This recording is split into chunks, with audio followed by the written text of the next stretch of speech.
Even నేను కూడా అంతే టాప్ 5 లో పక్కా ఉంటాను అనే ధీమాతోనే ఉన్నాను. బట్ ఓకే సార్ నేను ఎలిమినేట్ అయిపోయే వరకు నేనే తీసుకోలేకపోయాను.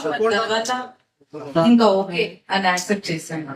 సో అంటే గేమ్ గురించే మీరు హెయిర్ లోపలికి వెళ్ళిన తర్వాత హెయిర్ కట్ చేసుకున్నారు చాలా తక్కువ డేస్ లోనే, అంత ఎఫర్ట్స్ పెట్టి ప్రతి గేమ్ లో గేమ్ గురించి హెయిర్ కట్ చేస్తారు ఆ మనిషి కోసం చేసుకున్నారు. సో ఏదైనా బిగ్ బాస్ కోసమే చేసుకున్నారు కదా మీరు. సో అయితే ఇంత ఎక్కడ గేమ్ లో కూడా మీరు చీటింగ్ చేసినా ఇంకొకటి చేసినా గేమ్ ఎప్పుడు లూజ్ అవ్వలేదు. సో గేమ్ కోసం 100% ఆడారు కదా. సో మీకన్నా గేమ్ ఆడే వాళ్ళు చాలా మంది ఉన్నారు అక్కడ. సో వాళ్ళెవరు రాకుండా మీరు రావడానికి రీజన్ అంటే ఏం చెప్పారు? No idea. అందుకే నేను షాక్ అయ్యాను. నేను పక్కా ఉంటాననే దాంట్లోనే ఆ బాటమ్ 2 లో పెట్టినప్పుడు కూడా ఇద్దరం నేను సంధ్ర గారు ఉన్నప్పుడు కూడా నేను రాను అనే దాంట్లోనే నేను కాన్ఫిడెంట్ గా ఉన్నాను. We are pure best friends and he's very genuine and I have so much of comfort zone with him and he's my best friend. ఇంకా మన కాలేజ్ లో మన స్కూల్లో బెస్ట్ ఫ్రెండ్స్ ఉంటారు కదా, ఆ range best friend.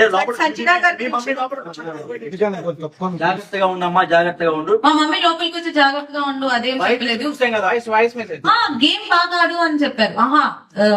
Voice note లో చెప్పారు కానీ లోపల నాకు తెలుసు కదా, అంటే నా గేమ్ నేనే ఆడుతున్నాను, ఎందుకు అలా నా గేమ్ నేను ఆడట్లేదు అని అనిపించింది అనేది నాకు ఇంకా తెలియదు. నా గేమ్ నేను ఆడాను, వాడి గేమ్ వాడు ఆడాడు.